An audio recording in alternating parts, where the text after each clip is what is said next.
65 ఏళ్ల వయస్సు, వేరే కారణాల వల్ల ఒక చెయ్యి చిన్నప్పుడే తీసేయడం జరిగింది. 2 మోకాళ్ళు అరిగినాయి. నడకలో బాధ, ఇబ్బంది ఎన్నో ఏళ్ల నుంచి ఈ మోకాళ్ళ నొప్పులనేవి ఉన్నాయి. మరి ఆపరేషన్ చేసిన తర్వాత వాకర్ పట్టుకోవాల్సి వస్తుంది.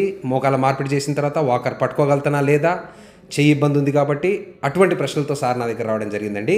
2 మోకాళ్ళ మార్పిడి మనం సబ్బాస్టస్ అప్రోచ్ తోటి చేసినాము. మీకు తెలుసు సబ్బాస్టస్ అప్రోచ్ మజిల్ కట్ చేయం కాబట్టి ఫిజియోథెరపీ అవసరం చాలా తక్కువ ఉంటుంది. వాకర్ పట్టుకోవాల్సిన అవసరం కూడా చాలా తక్కువ ఉంటుంది. ఎందుకంటే కండ బలం ప్రిజర్వ్ అవుతుంది. కండ కొయ్యం కాబట్టి కండ బలం అట్లానే ఉంటుంది. సో నడక తొందరగా వస్తుంది నార్మల్ మోకాళ్ళ మార్పిడి కన్నా. అండ్ రికవరీ రిజల్ట్స్ కానీ ఎంతో బ్రహ్మాండంగా ఉంటాయి.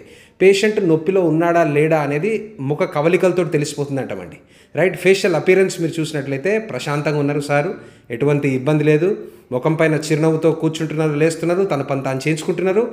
అండ్ కంఫర్టబుల్గా 2 మోకాలు మార్పించుకొని ఆ ఆపరేషన్ రిజల్ట్ అనేది ఎంజాయ్ చేయగలుగుతున్నారు.